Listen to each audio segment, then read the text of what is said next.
Hello, world, and welcome to the Quick Kick Picks presented by Burrows Talking Soccer. My name is Dave.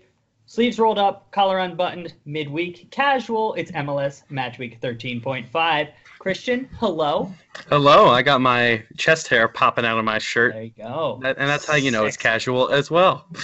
There you go. I'm Dave. That's Christian. We are, in fact, brothers, hence Bros Talking Soccer. Here to talk MLS midweek action. Little teaser for you. We will be starting a Quick Kick Picks game coming up for this weekend, so get excited about that. We're not going to be starting with this video, but you can start your preparations for the video coming up on Thursday for MLS Match Week 14. Get excited for it. Christian, you ready to jump into things? Let's get going. Wednesday, May 29th, we have Atlanta United hosting Minnesota United in the Battle of Uniteds at 7 p.m. Eastern Standard Time. Christian, what do you think is going to happen here?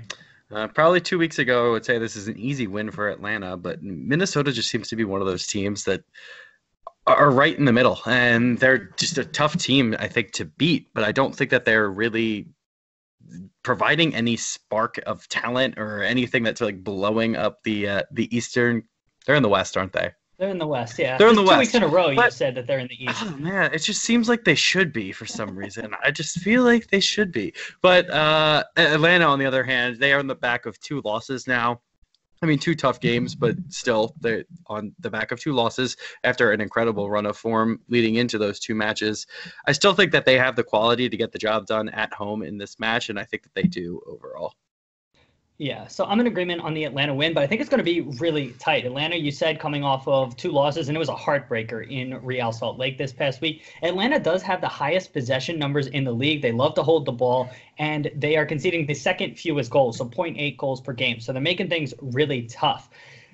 Shockingly, they're only 3 wins, 2 draws, and 1 loss at home. You would expect them to have more of a home field advantage, and that hasn't been the case at Mercedes-Benz Arena so far this year. It's interesting to see if Villalba is going to be back. Is Pitti going to be starting? Pitti didn't start last week, and that was a surprise for me. They're also going to be at home this weekend against Chicago. So, again, the fact that they're at home against an Eastern Conference opponent, I think they go strong with both of the lineups. Now, on the Minnesota front, 2 straight wins, 2 straight 1-0 home wins. They haven't scored more than a goal in a game since April 19th. That's 6 matches. Coming up against Atlanta's strong defense, I think that they hold them to 1 goal, and Atlanta finds a way to get 2 goals, and this ends 2-1. Yeah, I agree. I think that there's going to be goals for both teams. I agree that Atlanta probably wins this, in my opinion, 3-1. I think they could score a little bit more than the 2 goals that you mentioned, but Minnesota are going to be a tough nut to crack, and I think there's going to be a late goal to seal it.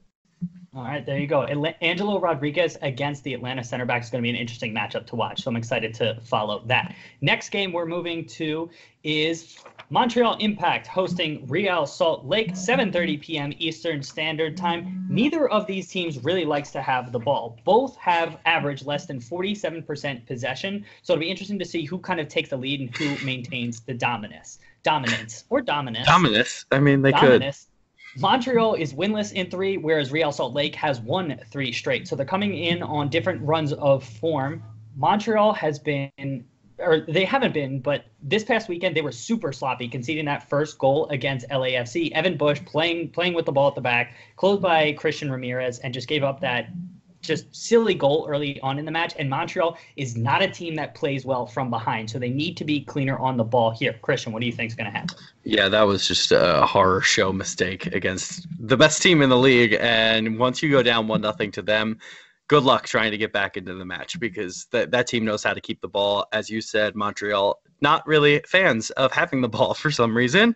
But, I think both of these teams, like you said, don't really know how to play possession, and whoever bunkers in better and counterattacks is going to win this game, which is going to be a really interesting tactical battle to see how that goes, because I feel like Real Salt Lake in the past has been a very attractive possession-based team.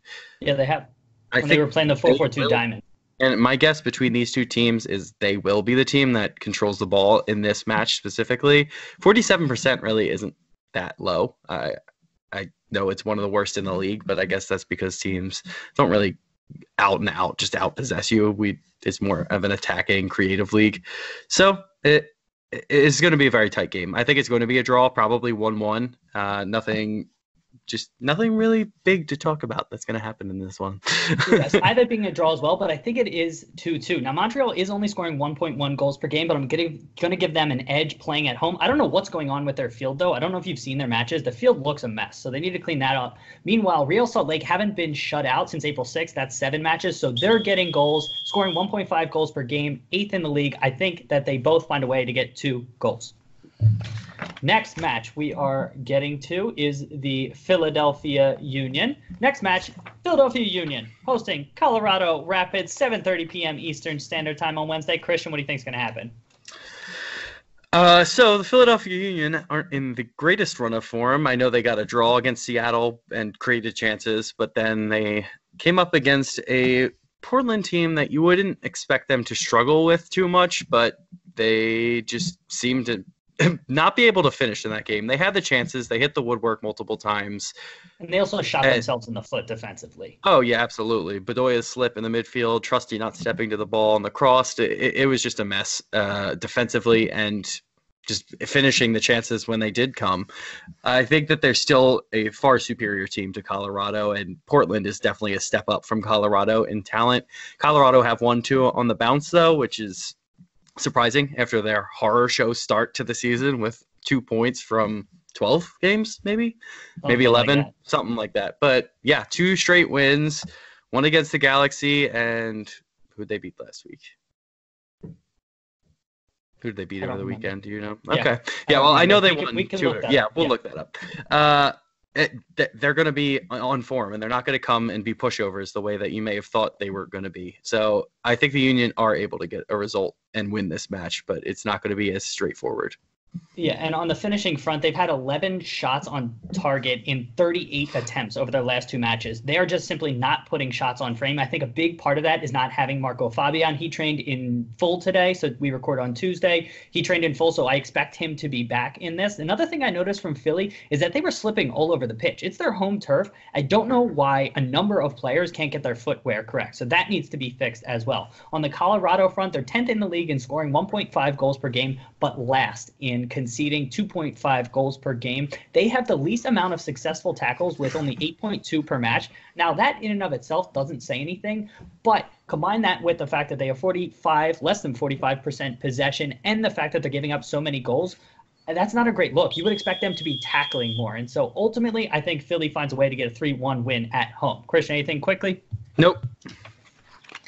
Next match we are talking about is DC United hosting the Chicago Fire in an Eastern Conference battle, 8 p.m. Eastern Standard Time. I ultimately think this one ends up as a 1-1 draw. Arriola is going to be out in this one. Again, he got suspended in an additional game for DC, and they just haven't been creating as many chances over the last few weeks. DC is winless in 3, 2 draws and a loss. They're still top of the table in the East, but they went up a man against New England and conceded a goal. They had to fight back towards the end of the game just to level that match. That's not a great sign. Since the start of April, they've only scored more than one goal in a game twice. One of those was against Colorado too, and so Colorado's not exactly the strongest defensive team, as we've talked about, and I believe the other one was against Columbus, having their own set of issues. So for that reason, I think DC is only able to score 1, and they give up a goal against Chicago's rather talented attack, even though they might still be without Gaetan. I think they have enough attackers to get things done. But Christian, what do you think is going to happen? Yeah, I agree that Chicago has the firepower to get goals on the road, but I still don't think that they have enough to get to stop DC right now, specifically defensively, because DC's attack, even without Arriola, is very, very good still. And I don't think that they've been performing at the top level. They will eventually. And Wayne Rooney obviously is the focal point of that team. And when he's on, that they're just flowing. And it's very, very fun to watch them. But I still think that coming up against Chicago right now at home, these two teams, I think, what are they? 7 wins and 6. It's 7-6 and wins all time against each other, and 8 draws. It's pretty consistently even. I think they're pretty, and I know that doesn't really mean anything historically. They've played since 1998. Maybe it's only since 2010 they've been recorded. Yeah, yes, okay. But that makes more sense. But since 2010, they've been very, very even, and I don't think either team has really hit the peak since that time. Right? Neither of them have made it far in the playoffs at that point. So this is the first time I think one of them has taken steps forward to make a push, and DC are just a more talented team overall, and they'll get the job done at home. So, score? I'll go 3-1. 3-1. Okay, I got to move on. I wish I had more to say. I've been impressed with Frankowski, though, for the Fire. Last match we are talking about is Sporting Kansas City hosting the LA Galaxy, 8:30 p.m. Eastern Standard Time. Christian, what do you think is going to happen in this one? Well, I think Ibra's going to be back, and that's going to make a huge difference to the LA Galaxy. Sporting KC beating Seattle is a huge result for them, and they were able to hold off a Seattle comeback. I think they were leading by 2 goals twice, and Seattle kept just knocking on the door trying to make a comeback in that game. And that's a great result for a team that's second to last in the West right now, and they're way too talented to be where they are, and I think that they're going to start grinding results at home against the Galaxy. This is the type of game they really need to just be up for, because the Galaxy are a very, very good team, especially when Ibra's playing. I don't think that they're one of the best teams per se, but I still think that they're a solid, talented. Wow, nope, I'm not going to be able to say that word today. Talented team, but Galaxy are still getting a result on the road here. Probably a draw. So draw here.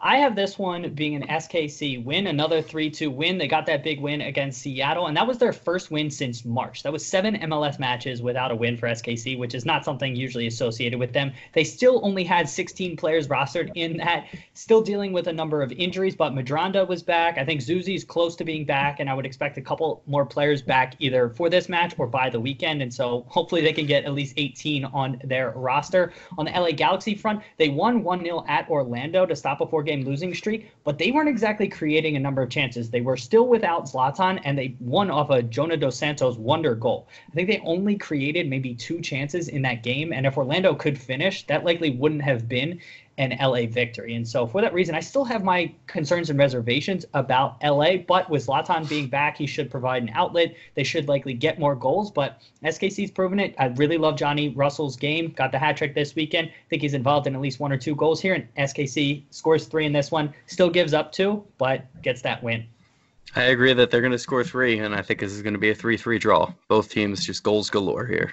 All right, should be an exciting one, and with that said, it'll probably end up 0-0. That has been Quick Kick Picks for the midweek matches. Again, we'll be back with our full weekend Quick Kick Picks for week 14 coming up. I'm trying to do the numbers and calculations in my head. I'm Dave. That's Christian. Christian, anything you want to say in closing? Let's go get some matches played. Let's go get some matches played. All right, everybody. Have a good week. Enjoy the MLS midweek action. We'll be back with another video soon. See ya.